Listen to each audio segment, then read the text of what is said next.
there, Coach Faye here, author of Choreography of Awakening, founder and creator of imagintlife, and the teacher of imagintlife path. Welcome back, and today I'd like to take on the topic of why am I creating stuff that I don't want to create in my life. I meet so many people frustrated with what's going on in their lives, and they struggle with finding a positive, satisfactory relationship or a job or making just ends meet, whatever, fighting, struggling with disease. And they ask, like, why is that? Like, what can I do differently? It's critical for us to understand that our mind is extremely creative. And what that means is we manifest what we see in our imagination. As a matter of fact, if you take this moment right now and look around the room or wherever you are at, you will see that every single object, every single thing in your environment was created by someone who imagined that. And the same applies to our life. We imagine something and we respond to whatever picture we have in our head, and we create our life. And you would ask, well, what about the disease? Well, did I imagine the disease? Well, not necessarily, but you could have been walking and all of a sudden in your mind's eye you visualize this burger and french fries or whatever, and you just have this desire to have it, and then you go and you buy and eat it, and then later you're struggling with some kind of disease because the stuff obviously accumulates over time. It doesn't necessarily mean that what you see you create in that same, it manifests immediately. It doesn't, but it adds on over time. Just the same way as the positive manifestation. It takes time. You visualize, for example,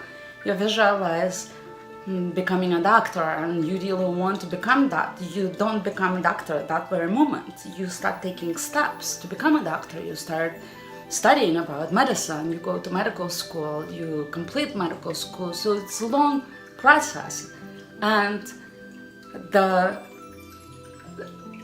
to create that you don't want it's the same exact process. It doesn't matter. The universe does not differentiate between what you want and what you don't want. What you see, you create. And Jesus is known to say this quote: "Do you not understand that what you see, you will become?" And that's exactly what he had in mind. In my opinion, that's exactly what he had in mind. It meant what you see. Because whatever you see, you interpret it in a certain way and you respond to it in a certain way. You start taking actions in a certain way, and you start creating a certain things in your life that you like or don't like. Because not everything in your life you don't like. There are lots of things that you do like.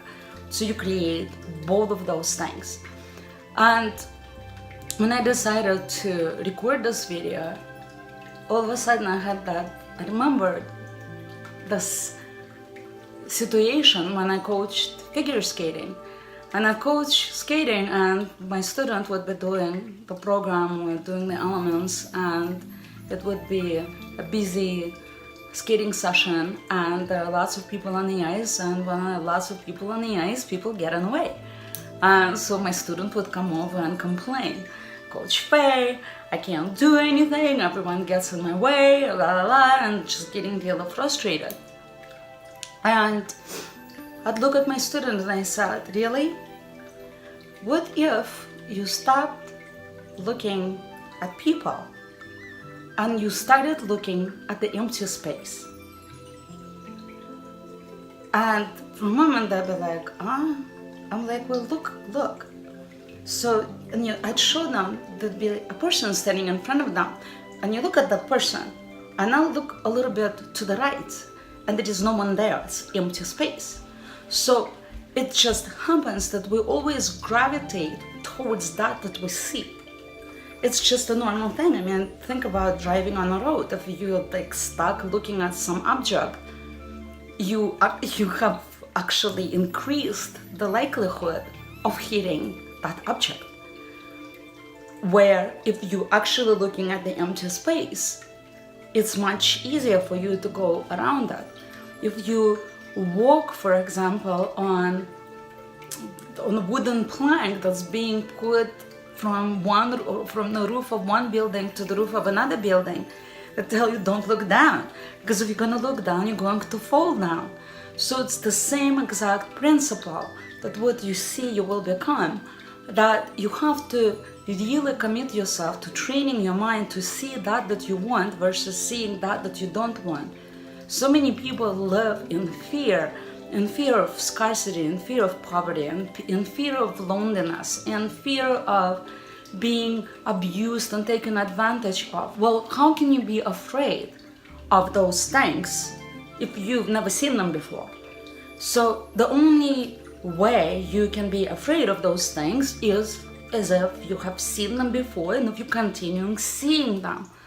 But a lot of the people don't actually live in the experience of those things at the present moment. And yet they're still seeing those things and being afraid because they see them in their mind's eye. And so somehow they attract that they see into their life without consciously being aware of. And as a matter of fact, I created Imagined Life Path, or Imagines. The Imagines are little cards, they're actually coasters with the qualities written on them. There's a specific formula, I'm not going to go into detail of that. But what Imagines actually do, they help you plant a slide in your mind through which you start imagining things. So instead of imagining things uncontrollably without any intent, you actually see your imagined, let's say you're seeing I'm trust, I want, and you start visualizing life through being trust. So it becomes consciously intentional in what you're seeing. And as a result, you start taking actions differently. So it's just like I coached my students on the ice to see the empty space on the ice and take that space versus looking at people and seeing that everyone is getting on your way. You see, on the ice at that moment, two things exist at the same time: the empty space and the space that's occupied. And the same in our life. Abundance coexists with scarcity. Loneliness coexists with cooperation and partnership and connection. So you can choose what is it that you want to focus on and see and bring that more into your life. If you'd like to know more about Imagined Life, about what I'm doing, please subscribe to my channel. Visit this blog. I'm constantly going to be posting new content. It is my mission and purpose to serve the humanity, to help people realize their dreams, become the best that they can be, and give the tools and resources for you to get there. Thank you so much for being here with me, and I'll see you soon. Bye!